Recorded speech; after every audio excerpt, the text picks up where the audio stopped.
This is CA Rekha. So in today's session, I'll be discussing the topic of audit sampling that is coming as SA 530.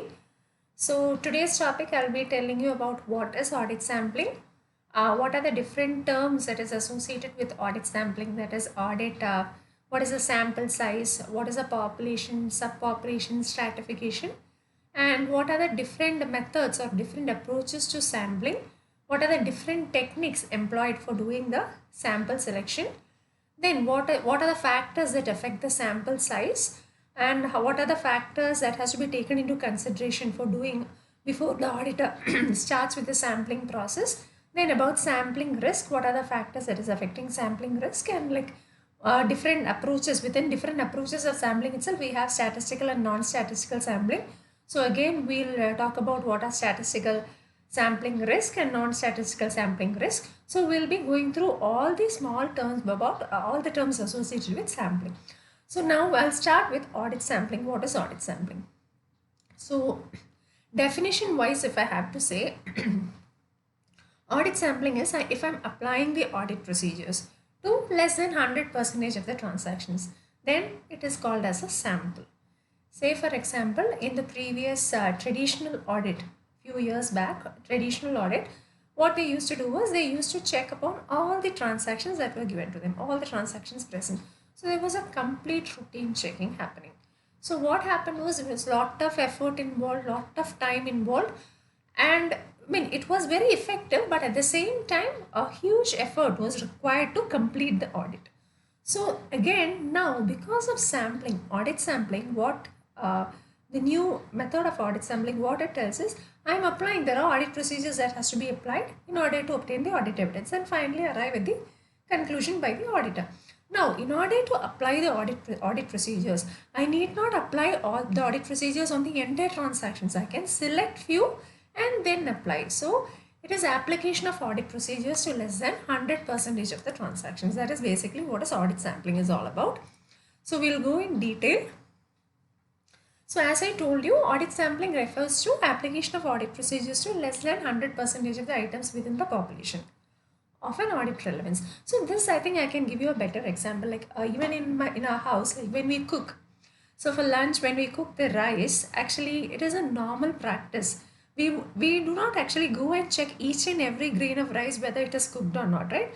We normally take a spoon and we just take a spoonful of rice and then taste it, and then we'll see whether the rice has been cooked or not.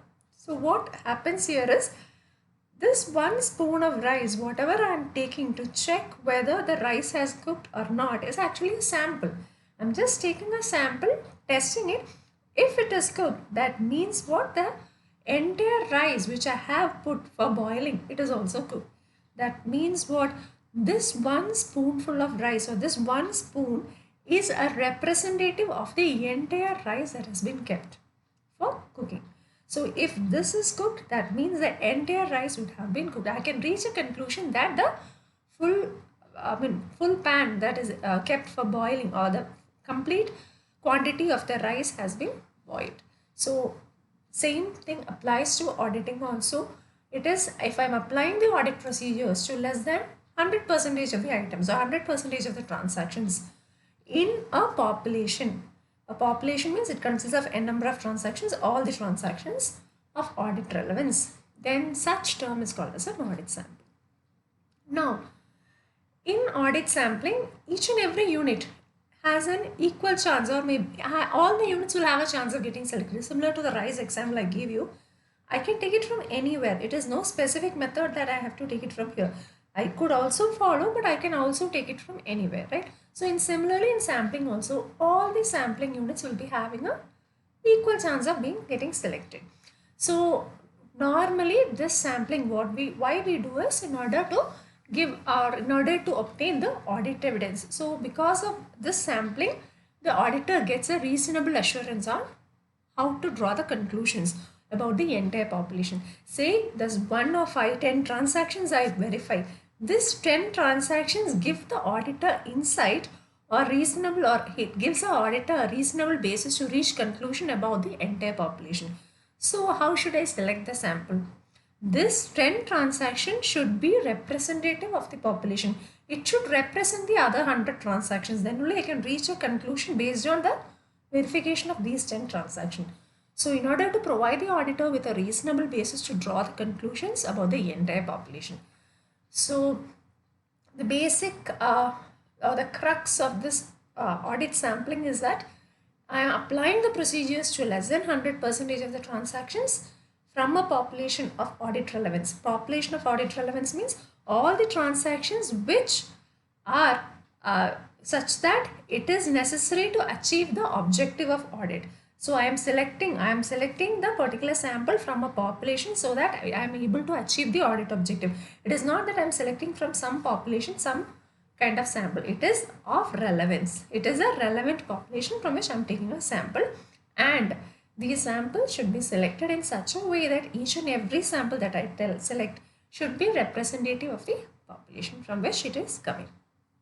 Now, there are few terms that is associated with audit sampling. So one of the terms is called as audit population. What is population? What is a subpopulation? What is a stratification? So there are different terms that is associated with sampling. So we'll see the first term, that is a population. What is a population? Now, I told you when I'm checking whether the rice is cooked or not, I'm taking it from a pan containing a full pan which is containing a lot of rice that is kept for boiling. So this particular vessel or the pan where it has the entire or the complete, where I have all the rice which is put for boiling, that entire set, in the same way in auditing also, the entire set of data from which I select the sample, that is called as a population. So I have 1000 transactions, out of which I am selecting 100 transactions for verification. This 1000 transactions from which I want to draw a sample of 100 transactions so that I could draw a certain conclusion about the 1000 transaction. This 1000 transaction is called as a population. Okay? So there are basically 3 characteristics of this population. So one is the population should be appropriate. Appropriate means what? Whichever population the auditor is selecting, it should be in parallel or it should be in line with the objective of audit. So if my objective of audit is to find some kind of say for example, I am doing a bank reconciliation or I am verifying the bank reconciliation. So the population I need to select should be the bank statements. From the bank statements and all the transactions involving bank, I have to select few. So my population should be appropriate to the objective of the audit. Second, it should be complete. Complete means what? For a particular period, that particular population which I select should have all the transactions for the particular period. It is not that there are 100, select 100 transactions, but 1000 transactions are there, out of which I select, say for example, 100 transactions, but this 1000 transaction should cover all the items for that particular period. Say for 1 month data I am taking, it is 1000 transaction, but actually the 1 month transactions is 1200. Then it is not a good characteristics of the population. So population, one of the characteristics is that it should be complete. It should include all the transactions covered. It should cover all the transactions for the relevant period. Now third is reliability. What is reliability? Reliability is it should be complete. So in all respects, whatever population I am from which I am planning to draw a sample, it should be complete in all respects. So the account should be complete, the books of account should be complete, all the vouchers, supporting documents should be present. So the entire population should be complete. And in sampling, the amount or the reliability of this particular population is often referred to by another term, and that term is called as confidence. Say for example 80% confidence or 90% confidence. That means what?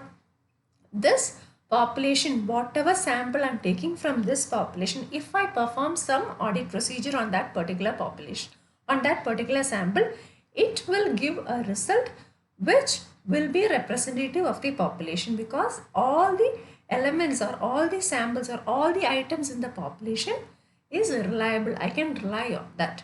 Clear? So basically population refers to the entire set of data from which a particular sample is selected and about which particular sample the auditor is planning or wishes to draw some conclusion.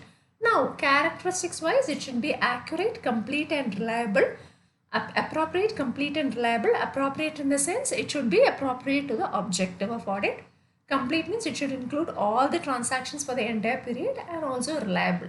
Reliability means it should be complete in all aspects and should also be accurate, and reliability is often referred in the form of a particular term called as confidence level.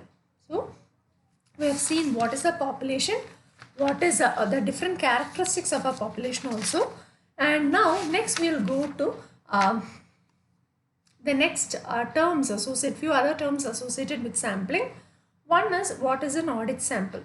So as I already told, a part of a population which I select for the purpose of examination, so that particular part of that population is called as an audit sample. So already we have discussed that. Now suppose the entire population is there. Now I am dividing into smaller parts. So each, say even in that example, if I want to taste, I'm dividing it into different parts. I have a particular rule in which I divide into different portions. This different portions or this smaller parts is called as a subpopulation. So out of 1000 transactions, I am dividing into 200, 200, 205, 200 each. So each of this 200 is called as a subpopulation, and the process by which I divide this 1000 transactions into 200, 200, 200, 200, 200, that particular process is called as stratification. So I am dividing the entire population into stratas or divisions, and each division is called as a subpopulation, and the process is called as stratification. Now there is another term. I already told you this particular population should be representative, or this particular sample should be representative of the population. So it should have almost the similar characteristics to that of a population. So if the particular auditor comes, or any kind of misstatement comes to the notice of the auditor in this particular sample, he should be able to project it to the entire population. So it should be representative of the population. Now sometimes this particular sample which I take, the auditor is observing some kind of a deviation or some kind of a misstatement in that sample he has taken.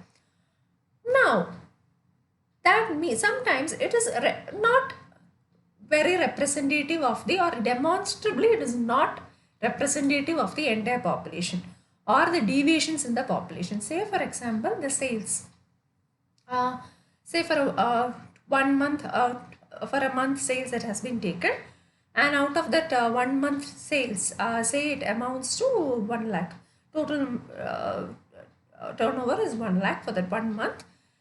The auditor wishes to take 3 days sales just for verification purpose. But the 3 days sales, whatever he has taken, the records with respect to that are not complete. And hence whatever that 3 days sales should be, it is showing a different figure than that. Different in the sense it is drastically different. Say suppose it has to show amounts worth rupees 20,000. Actually it is showing an amount of 100 or 200. Say for example, those days the person who is coming to update the records or who is maintaining the books of accounts was absent, he was not able to update. Because of such factors, the particular sample which I have selected, that is the 3 day sales, is completely not in line with the entire population. Such kind of misstatement or deviation that is demonstrably not representative of the deviations within the population, such kind of deviations is called as an anomaly. So that doesn't normally happen. So when the auditor is asking the management, they are coming with explanation that okay, only for 2 to 3 days the sales are the records or the relevant sales has not been recorded. So because of that, there is a huge deviation. So such kind of sample if I select, there will be a deviation that is demonstrably not representative of the misstatements in the population. Say I am expecting a few misstatement among the total population, but this is something very different from that. Such kind of a misstatement is called as an anomaly. So basically terms associated with sampling: population, subpopulation, you have audit sample, you have stratification, and you have anomaly. Now coming to the different consideration. So what are the what extent the auditors should check? So what extent the auditor should check the particular population and to select the sample. So it depends on basically 4 to 5 factors. One is depending on the internal control, how effective the internal control is. Say the internal control is very effective, it is functioning properly, it is well maintained and monitored and also implemented. In such cases where the internal control is very strong and effective, my level of checking or the level of checking of the auditor can be reduced. So because already the compliance procedures are very strong, so I need not go into a substantive testing, just need to check whether everything is proper. Now, again, it depends on the size of the organization. Say, for example, the size of the organization is huge, deals with n number of products, there is manufacturing, trading, service, everything happening side by side. Say, for example, or ITC or even Amazon, different kinds of companies are there. They are dealing with n number of projects, biggies, n number of projects, n number of services. So, such kind of organizations, again, my checking will be different. It might be huge. Now, adequacy and reliability of the books and records. So, depending on how the books of accounts and are kept and how reliable they are. It's not enough that I have or the company has maintained all the books of accounts, but the source data from which they have prepared the book should be accurate. It should be reliable. So, again, the level of checking depends on the adequacy and the reliability of the books.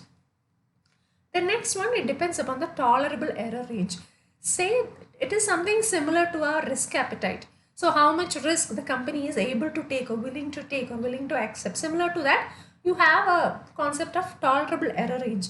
Say the entity is able or it can accept an error range of, say, for example, up to 1 lakh or 2 lakh transactions values up to this.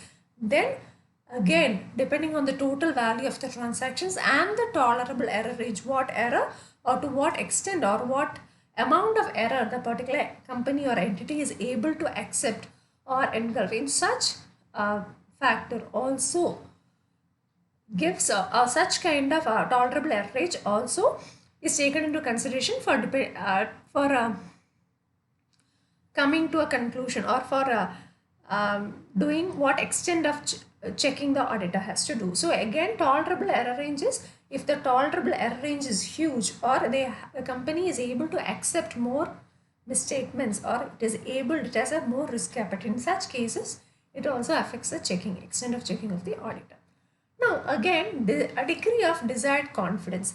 As I already told you, the reliability or the accuracy of that particular population also, it is given in terms of confidence. So what desired degree of reliability or what is the desired degree of confidence that is expected? And again, depending on that, the extent of checking will vary. So basically, our extent of checking will depend on 4 things. One is the internal control. What is the internal control? How effectively it is designed, implemented, monitored and reviewed. And also how is there any lacuna in the working of this particular internal control. Then again, the size of the organization, whether it is a small organization, mid-sized or it is a biggie. Adequacy and reliability of the books, whether the books have been maintained, all the relevant records and documents has been kept, and also whether the source document from which all these books has been prepared is accurate and reliable.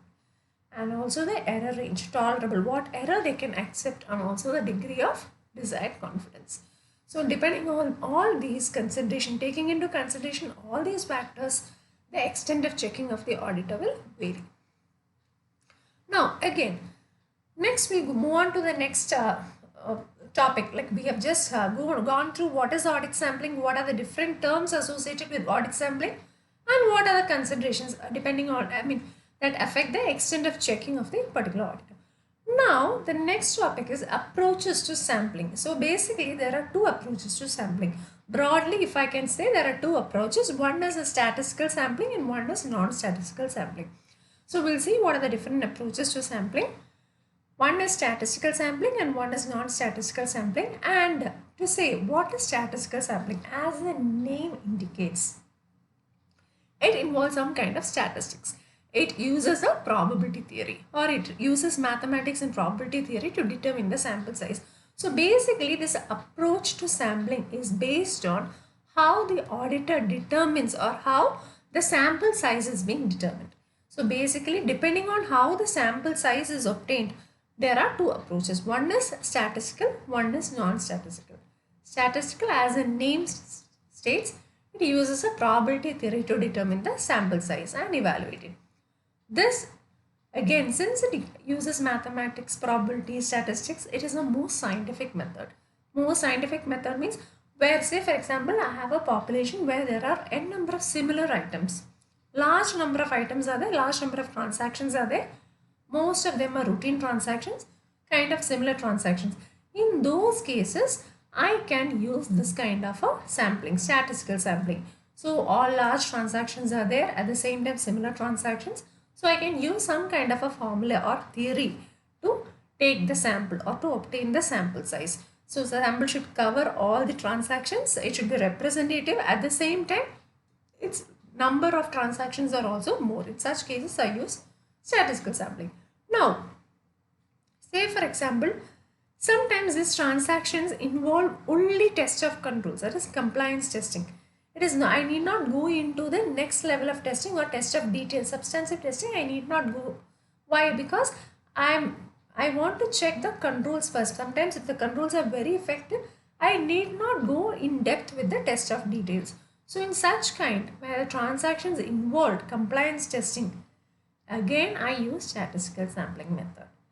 And such as examples like payroll checking, your vouching, debtors confirmation. So n number of examples I can give depending on where the statistical sampling is widely used. So basically this is a kind of approach which uses mathematics and probability theory to determine the sample size.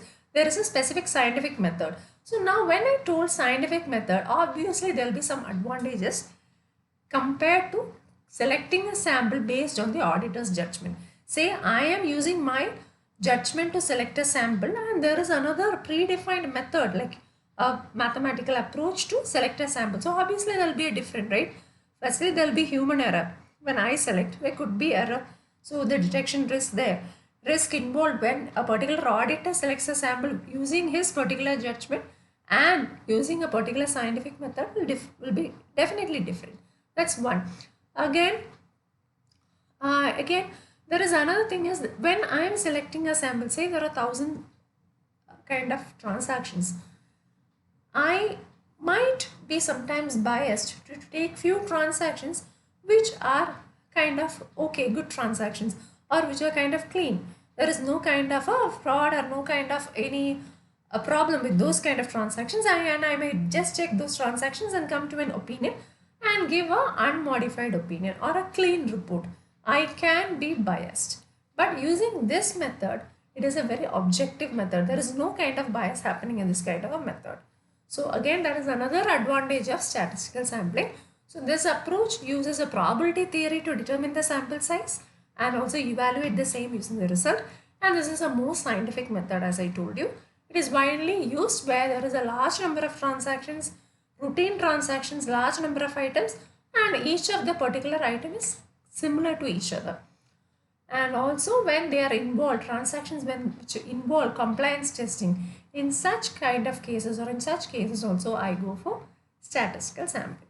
Now, what are the advantages of statistical sampling? So, as I told you, this is a more objective method. There is no chance or no way for bias. So, if in a personal, if the auditor is, sometimes it could happen, sometimes the independence of the auditor is compromised. In such cases, the sample selection may not be objective. There could be some kind of a bias in that.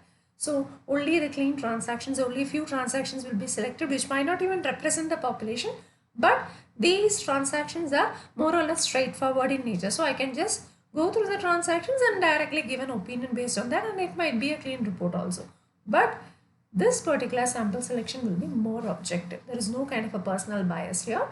Again, I can also, using this particular method, I can also select what is the risk. What is the risk associated with a specific sample? By a judgment, I cannot come to a conclusion that this is a risk that is associated with this particular sample size. So, firstly, taking a sample is my judgment. Sample size will again be depending on my experience, the experience of the auditor and the judgment of the auditor again.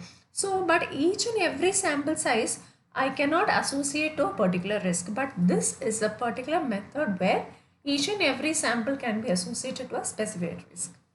So this is another advantage of that. And again, this does not increase. Say for example, if there are transactions of 1 lakh transactions. So normally when the number of transactions are increased, in order to reduce the audit risk to an acceptably low level, the auditor increases the sample size. Say for example, there are 1 lakh transactions, so I cannot just go verify 10 transactions and come. So I need to at least verify 30,000 or 20, a few transactions I need to select and then verify. So depending on the transaction, depending on the population, increase in the size of the population, the sample size which I select also might increase. So that is another disadvantage there. Here what happens is, sample size, irrespective of what is the size of the population, since this method is able to associate a risk to each and every sample size does not increase with the increase in the size of the population. So that is another advantage of that. So irrespective of whatever be the transactions, or irrespective of whatever be the number of records that you have to check, your sample size will be the same. It might not increase that variably with the increase in the size of population. Now again, the one which uses judgment and experience, the other method where the auditor is using, in case of non-statistical sampling, where the auditor uses his judgment, there is some kind of a bias, and also there is some kind of a error. It could be human error, it could be clerical or any kind of processing mistake, but this method, lesser clerical mistake compared to the non-statistical sampling. Again, it also gives a better description of the population, because already there is a lesser mistakes and processing mistakes, clerical errors, because of which I get a better description about the characteristic, what the particular population represents, what kind of transactions are included, high value, low value. I get a clear understanding about the transactions. And also this is one method where I can derive the risk, total calculated risk. So this basic advantages of this method is, it is a more objective method, and here it is a means of calculating the sample size. I can calculate the minimum sample size for a particular risk. So for this particular risk, what is the minimum sample size? And also size, it does not increase considerably with the increase in the size of the population. Better description of the population due to lesser clerical and processing mistakes. And also I'll be able to derive the calculated risk. So these are the advantages of this particular method of sampling, that is your statistical method. This method uses your statistics or probability theory or mathematics to select the particular sample, and again here it is most widely used when the population consists of large number of transactions which are quite similar in nature and also involving compliance testing. Say for example, our vouching, our debtors confirmation, your payroll checking, all these will be included as a part of statistical sampling. And advantages, as I discussed, more objective and also doesn't increase with the size of the population. Minimum sample size can be calculated, which is associated with a specified risk, and also it is like gives a better description of the system because of less clerical errors and mistakes. So now we'll see the next approach to sampling, which is nothing but the non-statistical sampling method. In this method, non-statistical sampling, as compared to the statistical sampling, this is a method where the particular sample size is selected, the composition and the size of this particular sample is determined based on the judgment of the auditor, based on the experience, knowledge and the judgment of the auditor. So here there is no particular mathematical or probability theory involved here, purely based on the experience and judgment of the auditor. What the auditor feels, he can select a particular sample. The sample size is also determined by the auditor considering different factors. As I already told you, extent of checking will depend upon the controls, depending on the size of the particular entity, the tolerable error range, and so many different factors. So taking into consideration all these factors, using the auditor's judgment and the experience he has gained from previous audits, he selects a sample size. So this, for example, like this is a normal way of checking. Like when we go for audit, like we first go for surprise checks, right? Surprise checks, random checks, then even questioning the staff, inquiry with the management. So all these things, random surprise checks, it is again a part of a non-statistical sampling. Random, I check few transactions here and there. It will be not in a particular method also. So what happens is all the transactions will have a equal opportunity, or it will have an equal chance of being selected. So it will be more surprise, they will have a more surprise element, not a scientific method also based on any statistical techniques, but it is based on the auditor's experience. So one disadvantage, or I'll say one negative aspect about this particular sampling is that since it is done purely based, or it is purely based on the judgment of the auditor, it is quite subjective in nature firstly. Secondly, it could give rise to a risk of personal bias if the independence of the particular auditor is compromised. And also because it is done purely by the auditor, there could be some chance of a clerical processing or human error. It is more error prone than the other one on a scientific method. So here we have almost completed what is the different concepts with respect to sampling, the different terms associated with sampling, and also we saw what are the considerations, what are the factors that has to be taken while doing the checking of the transactions. Then we saw two approaches to sampling, that is one is statistical and one is non-statistical sampling. In statistical sampling, again we saw what is statistical sampling. It involves statistics, use of statistics, probability theory to determine the sample size. Basically the approaches to sampling is based on what or how the sample size is being selected. One with respect to probability theory, whereas the other one, that is the non-statistical sampling, is purely based on the judgment, prior experience and knowledge of the auditor. So since here it involves a human element, there could be a chance of personal bias, and also there could be it need not be very objective if the independence is compromised, and also could be prone to errors, whereas I can overcome these few disadvantages in statistical sampling.